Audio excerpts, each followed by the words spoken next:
Louvado seja nosso Senhor Jesus Cristo, para sempre Ele seja louvado. Paz e unção a todos, eu me chamo Lívia Marta, sou a cofundadora da Comunidade Católica Apacentai, moro em Juiz de Fora, Minas Gerais, faço parte da paróquia Nossa Senhora do Líbano, no bairro Grajaú.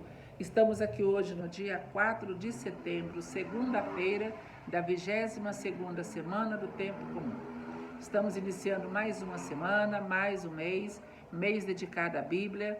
Quero convidar você a ter sempre a palavra de Deus junto de você. Pegue a palavra, faça dela um norte para a sua vida, uma direção. Se você não tem, se você está com dúvidas, passando por dificuldades, com problemas, né? Porque todos nós temos problemas na nossa vida. Pega a palavra, busca uma resposta. Deus vai ter sempre uma palavra para te passar quando você se coloca, né, para conversar com Ele.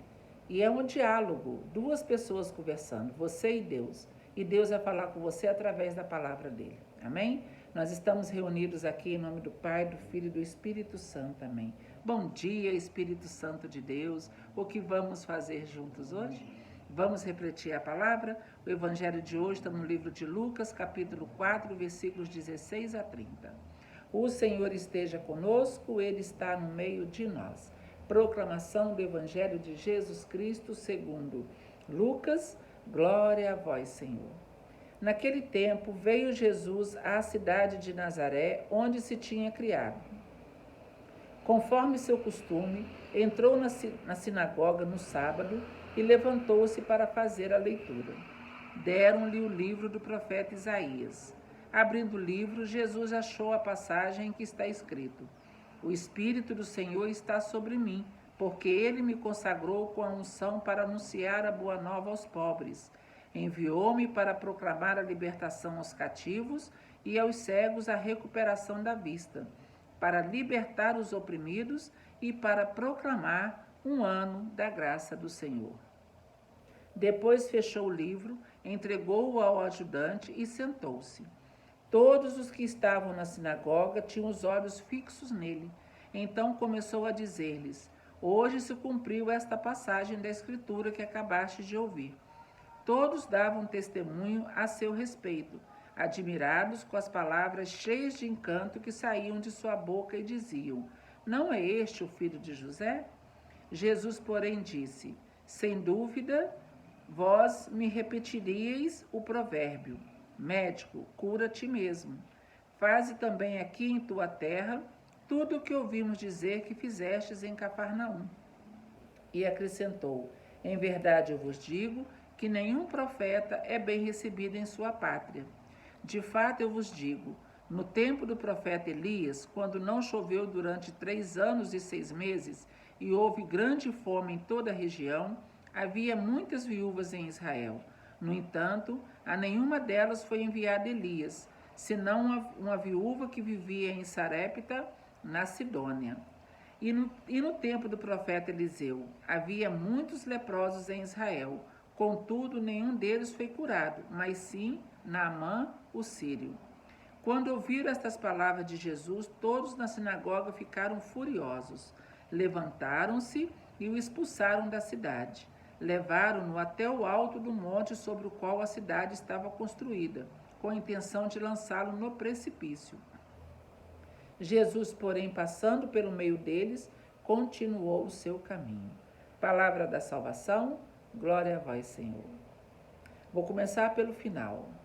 Jesus, porém, passando pelo meio deles, continuou o seu caminho. Ninguém toca no ungido de Deus. Ninguém toca.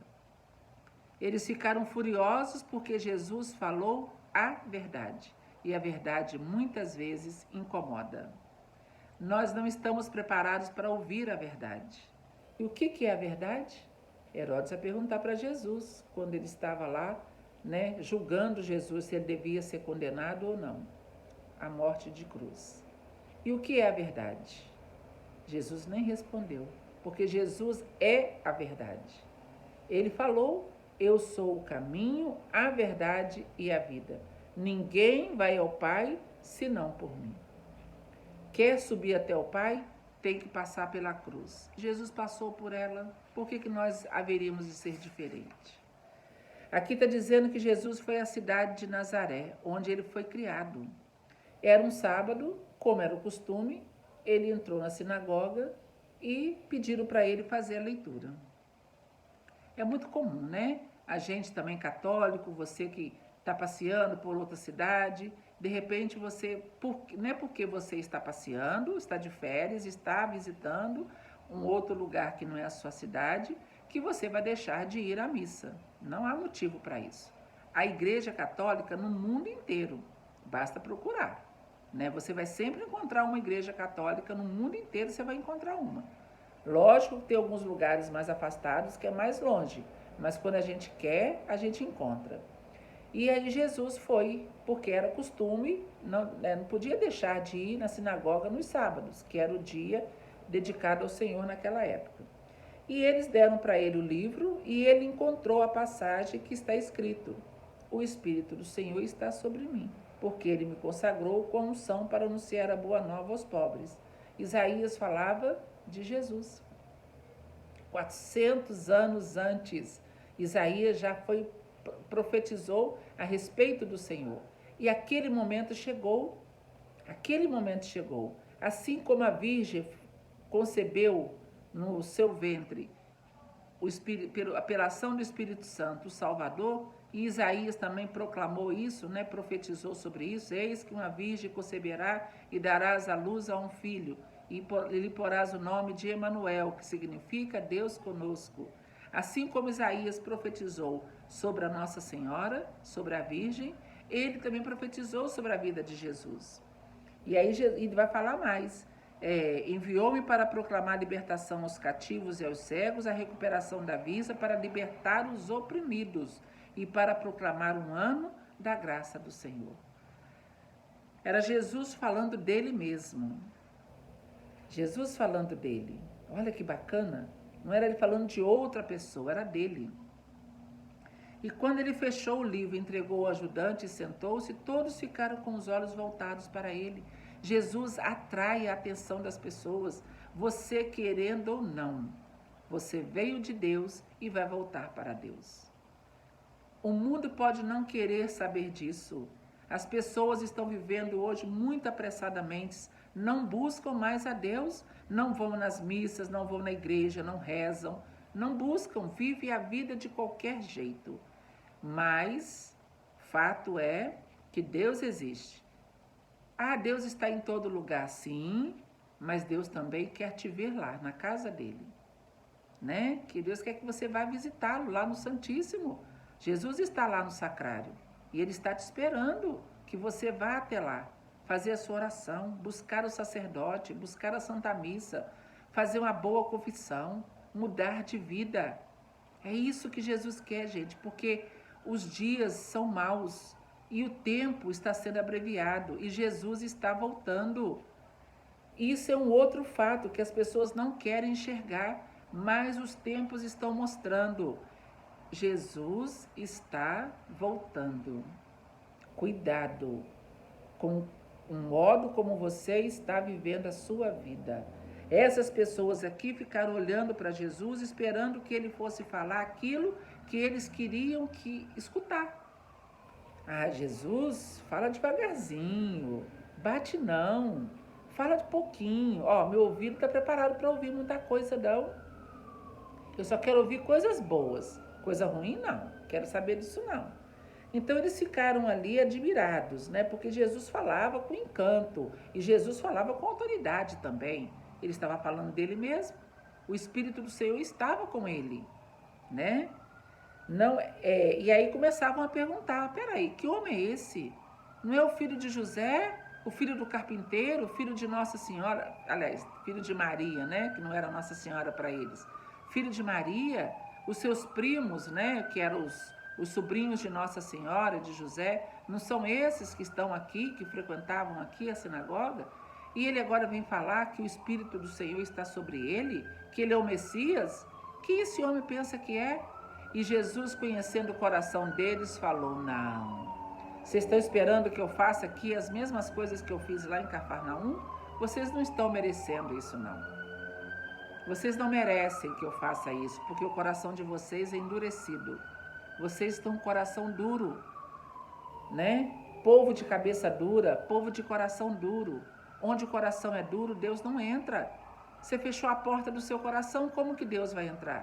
Como que Deus vai fazer um milagre na sua vida se você não reza, se você não busca, vive a vida de qualquer jeito? Está sempre na mesmice, sempre do mesmo jeito. Não tem nada. Aonde você quer que Deus faça um milagre na sua vida se você não dá oportunidade para Deus fazer um milagre na sua vida? Eles não gostaram de escutar isso. Eles queriam jogar Jesus pelo precipício. Olha, tanta foi a raiva deles. Mas vou terminar igual eu comecei. Ninguém toca no ungido do Senhor. Jesus vai lembrar eles o fato de Elias, que na época de Elias houve uma grande fome, mas Elias só encontrou abrigo na casa de uma viúva que vivia em Sarepta, na Sidônia. Ali Elias fez milagres. Vai contar que a viúva só tinha farinha para fazer um pão para ela e o filho dela comer e morrer, porque não tinha mais nada para comer. Elias falou com ela, pode fazer porque não vai faltar nem óleo nem farinha.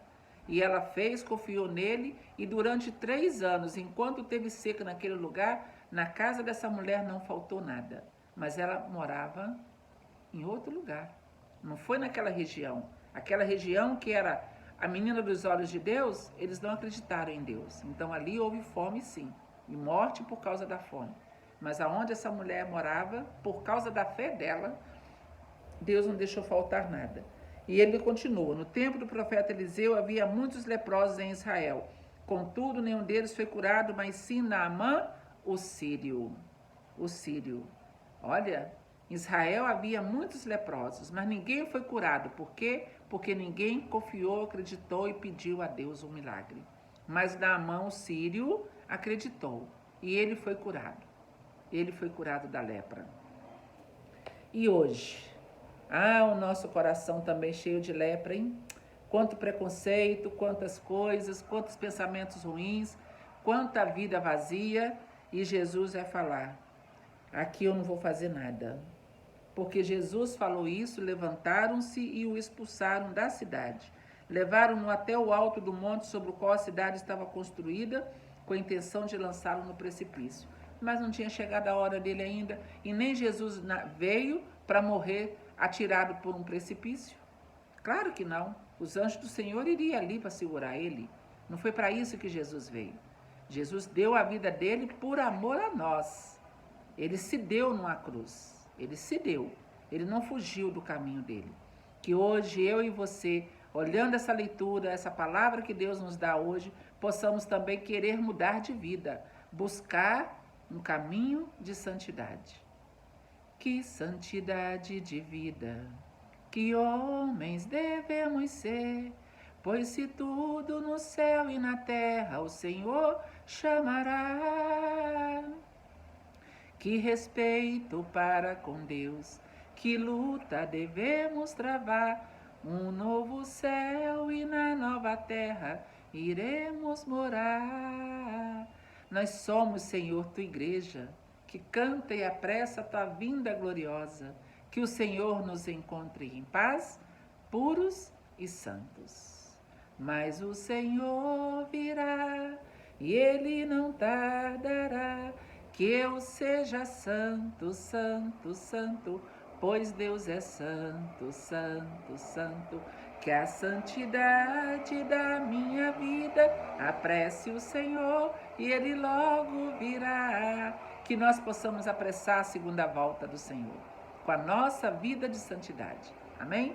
Que você possa ter um dia maravilhoso na presença do Senhor. Que Deus possa te abençoar enormemente, grandemente, abundantemente. Abra as portas do seu coração e deixa Deus fazer morada. Nós estivemos aqui reunidos e vamos permanecer unidos. Em nome do Pai, do Filho e do Espírito Santo. Amém.